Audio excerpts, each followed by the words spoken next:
Today we will compare development outcomes in slums in Beijing and Delhi under two different urban planning approaches.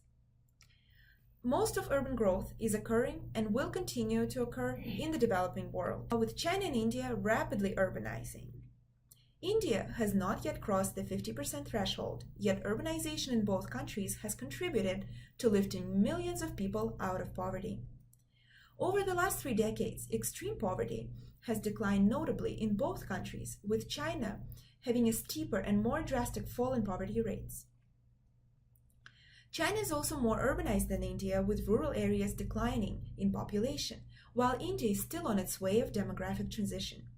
India's younger population continues to grow, while the growth in China has slowed down and its population is aging fast. In the meantime, overall economic growth and the sense of opportunities in the cities is driving more and more rural migrants to look for work in large urban centers. With limited financial resources, many rural to urban migrants first settle in the slums. So what are slums? The UN Habitat defines them as areas where residents lack access to one or more of the following: access to improved water, access to improved sanitation, sufficient living area, and lack of durability of housing. The share of urban population living in slums in cities in the global south is alarmingly high. And in China and India, at least a quarter of urban population lives in slums, with the actual numbers likely to be much higher. Why are we concerned about slums? Well, the reason is that slums have an inordinately high concentration of crime and violence, public health hazards, and people live in poor living conditions with little access to urban services and the formal economy. Therefore, slums are indeed a challenge for development. In China, the centrally planned economy and the authoritarian state control most spheres of the economy and society, making it far easier to appropriate land and mobilize resources to build infrastructure mega projects. China's major cities enjoy the same status as provinces and have powerful political appointees as mayors who drive their developmental agenda without much opposition. In contrast, in a vibrant, messy, and decentralized democracy such as India, opponents of all stripes, from environmentalists to disgruntled contractors, can block developments at a political and judicial level for years and even decades. The city governance in large centers like Delhi is scattered across an array of sometimes poorly coordinated government authorities, making it difficult to stamp development strategies without too much opposition. In Delhi, in particular, land management, land development is really controlled by several agencies at the same time. It is often very difficult to figure out who controls what portfolio and how those interdependencies work. So, for example, the larger bureaucratic structure in Delhi is the Delhi Development Authority. And then you have the Municipal Corporation of Delhi, which deals with the inner core of Delhi. And then you have the Delhi government's Urban Development Authority. And then you have the Public Works Department. And then you have other sectoral agencies and offices. And, all of these are vying for attention and for financing, both from the Delhi government and from the federal sources. What unfortunately happens is that 3 million slum dwellers in Delhi are caught in between tussles in government. Another stark difference between urbanization in China and India is their contrasting migration policies. In China, rural to urban migration is highly regulated through the household registration system called hukou. Under this policy, rural migrants are often unable to change their rural registration to the city they are working in, thus being unable to access city services such as education and healthcare. Therefore, rural migrants often leave their families behind in the villages while they are making a living in the city. This makes their lives in the city temporary and tenuous, allowing the authorities to remove them as necessary. On the other hand, in India, people are largely free to migrate to the cities and settle into the massive slums that ring every large urban center. Slum clearances are often met with stiff opposition, even though they exist. Much of the migration in India tends to be permanent because of the lack of regulation, as well as declining opportunities in many rural areas. Another key factor is that the level of infrastructure investment in China far supersedes that of India. While India spends $17 per capita on capital investment in urban infrastructure annually, China spends almost 10 times as much at $116. As a result, China has been better prepared for the infrastructure and service delivery challenges of rapid urbanization, resulting in fewer slums. And now we will compare slum development outcomes in China's and India's capital cities. Both Beijing and Delhi are non-coastal cities with political power and are also historical centers. Comparable in population, Beijing has almost double the per capita income than that of Delhi. China's capital can also boast a lower unemployment rate and lower crime level. Now we will look in more detail at the quality of life of slum residents in the two cities. Almost 50% of Delhi's population now lives in slums. Slum residents are disproportionately employed in low-paid and sometimes hazardous informal sector jobs, such as garbage picking, construction, and domestic help. Many of them barely manage to stay above the national poverty line. One slum resident said, "During rains, all our work stops for at least a month. All the water from this drain gets filled up here till our knees. It causes all sorts of diseases too." Inadequate toilets, dirty drains, uncollected garbage, lack of street lights, poor transport and health facilities, dirty and unreliable water supply are the hallmarks of many Delhi slums.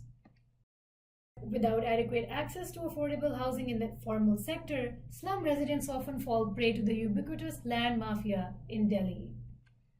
Although Delhi is following a non-eviction policy, evictions are rife. Official data on forced evictions does not exist, but HRLN research shows that government authorities forcibly evicted more than 260,000 people across India in 2017. However, despite all of these factors, civil society organizations, including NGOs, are playing a key role in improving developmental outcomes in Delhi slums through interventions in education, sanitation, and infrastructure. Now let's look at Beijing. In China, slums are somewhat different from those in India. In Beijing, there are two main types of areas that could be considered slums. First, there are hutongs, old quarters in the city center, places that are largely overcrowded and residents might be sharing some of the sanitation facilities. Another type of slums are urban villages or villages in the city, which are mostly areas on the outskirts that have been absorbed by the urban sprawl. Housing conditions here might be worse, with residents often lacking access to basic services. These are the areas that are more attractive for rural migrants, where they come first when they arrive in Beijing looking for housing. If you don't have a Beijing hukou, you cannot have chances are you cannot have access to public health care and public education for your kids or yourselves. It's very hard. Beijing has the most restrictive hukou system in China. For example, it's more like the work visa system in the States. There are two types of newcomers. The first one is college students from colleges outside of Beijing. And usually they go to Beijing in their early career because Beijing has the best prospect, the job market in China, of Shanghai and Shenzhen. But people want to stay in Beijing, so they usually when they start their early career, their salary is quite low. So they want to save as much as possible, so they usually choose to live in the basement in some buildings. The second type is usually migrant workers, with low-skilled migrant workers. Usually, the fundamental difference is that, first of all, is their skill. Another difference is usually those migrant workers, in the long run, they don't want to stay in Beijing. They just want to earn as much as possible, say in a decade, and go back home and live a really good life. Why don't they stay? Why do you think? I would say part of the reason is a hukou system, because they are low-skilled workers. It's I assume it's almost impossible for them to get a hukou. Unlike recent university graduates or early career professionals coming to Beijing to stay, rural migrants mostly move to Beijing temporarily to earn more money and return to the village to their families. Not having access to an urban hukou registration, they're less likely to stay in the city in the long run. 在这儿住的这些人都是最底层的，都是已经说就说穷的，或者说家里没法帮衬的。你说真的，如果说让我在老家的话，别说现在就是吃的喝的都不愁了。我如果说那年没咬牙切齿借了100块钱上北京来，我不知道我现在混成什么样。我在我们老家一人6、7分地，你纯说等死。 Like in Delhi, a lot of slum residents who are former rural migrants find employment in the informal sector. One of the stark examples in the informal recycling and waste management systems that employs up to 1% of population in some cities around China, and Beijing is no exception. With Beijing's rapid economic growth, a lot of redevelopment is occurring around the city, including old city quarters. Unlike in Delhi, though, property rights are more regularized, and therefore households get a compensation either as an apartment elsewhere in the city or in the form of cash. Still, the issue of insufficient living space is intensified as the compensation does not include the extra legal living space that people might have constructed without formal authorization, as you can see in the picture. With rural migrants not having an official Beijing hukou, they often face displacement, especially when the government is curbing Beijing's population growth. Many neighborhoods such as Jiudong and Daxing have already been reduced to rubble as part of the so-called building safety campaign. Still, the sense of community and belonging is strong in Beijing slums, yet a lot of people are losing their social capital when redevelopment occurs and they're forced to move. And in strong contrast to Delhi, NGOs are not playing a major role in advocating for slum residents.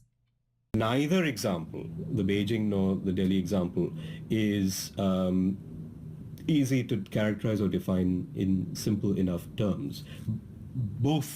In both cases, you see very nuanced readings, and it does depend on A, who is defining the slum to begin with. Is it planners working for the state? Is it policy makers at the federal level or at the state level?